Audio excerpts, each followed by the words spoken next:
Shalom saudaraku yang terkasih dalam Tuhan kita Yesus Kristus. Kembali lagi bersama dengan saya, Olin Ruby Gosal dalam program Christ is Enough for Me. Saudaraku, hari ini kita belajar satu topik yang hari-hari ini sementara diperbincangkan di media-media sosial. Kita lihat postingan ini, saudara. Ada orang yang menyamakan atau berusaha mencocokkan Corona dengan 666. Apakah ini sesuai dengan Alkitab? Mari kita pelajari bersama, saudaraku. Wahyu pasal 13 ayat 18 di sana dikatakan, yang penting di sini ialah hikmat. Barang siapa yang bijaksana, baiklah ia menghitung bilangan binatang itu, karena bilangan itu adalah bilangan seorang manusia, dan bilangannya adalah 666. Saudara, saya mau kita belajar bagian ini dengan sederhana saja.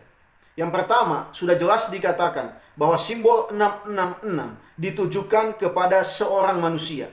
Jadi bukan penyakit, bukan corona atau penyakit apapun itu, bukan. Jadi pengajaran untuk mencocokkan coronavirus dengan 666 itu mudah sekali dipatahkan. Dan itu pengajaran yang sesat, saudara. Selanjutnya kita lihat, kalau kita tahu bersama, 66 itu di dalam bilangan Yahudi, 6 itu disimbolkan sebagai kegagalan.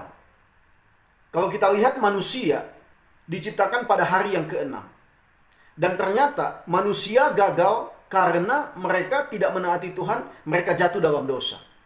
Jadi ternyata jelas bahwa 666 itu menunjuk kepada manusia yang berusaha untuk mau menyamai Allah. Saudara, angka 7 di dalam bilangan Yahudi ini adalah angka kesempurnaan yang hanya untuk Tuhan. Karena itu ketika dipakai 3 kali 666, itu mau merujuk bahwa manusia yang sudah gagal berusaha mau menjadi seperti Allah, tapi nggak bisa. Nggak mungkin. Nah, itu yang pertama, saudara. Dan apa yang dilakukan oleh manusia yang dikatakan dia adalah simbol dari 66 ini. Dikatakan ayat 14, ia menyesatkan mereka yang diam di bumi dengan tanda-tanda. Jadi ternyata, saudaraku, orang yang dikatakan di dalam ayat 18, dia adalah penyesat. Dikatakan dia menggunakan tanda. Tanda apa yang digunakan? Kita lihat di ayat 16. Dan ia menyebabkan sehingga kepada semua orang, kecil atau besar, kaya atau miskin, merdeka atau hamba, diberikan tanda pada tangan kanannya dan pada dahinya. Kita harus tahu bersama, di dalam tradisi orang Yahudi atau orang Ibrani, kalau mereka mau belajar firman dan ada perintah bahwa di dahi mereka harus ada simbol, bukan berarti ini tercatat ya, tapi ini makna simbolik bahwa Taurat itu harus ada di dahi mereka. Artinya firman Tuhan harus menguasai pikiran mereka, bahkan juga dikatakan harus kamu ikatkan pada tanganmu. Artinya apa? Tangan itu adalah simbol bagaimana seorang melakukan sesuatu. Artinya bahwa firman yang sudah ada di pikiran mereka harus dilakukan.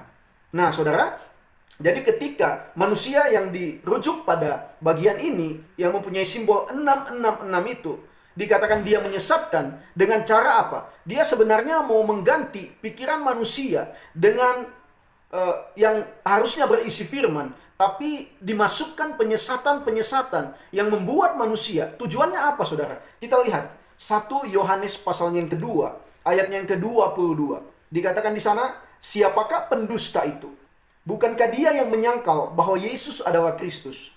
Dia itu adalah antikris, yaitu dia yang menyangkal baik Bapa maupun Anak. Jadi sebenarnya orang ini, dia adalah orang yang tidak percaya akan Kristus, dia menyangkal Kristus, dia tidak mengakui Kristus, dan berusaha untuk mendustai manusia, supaya manusia tidak percaya kepada Yesus sebagai Kristus, tidak mengakui Anak yaitu Tuhan Yesus, dan tidak mengakui Bapa.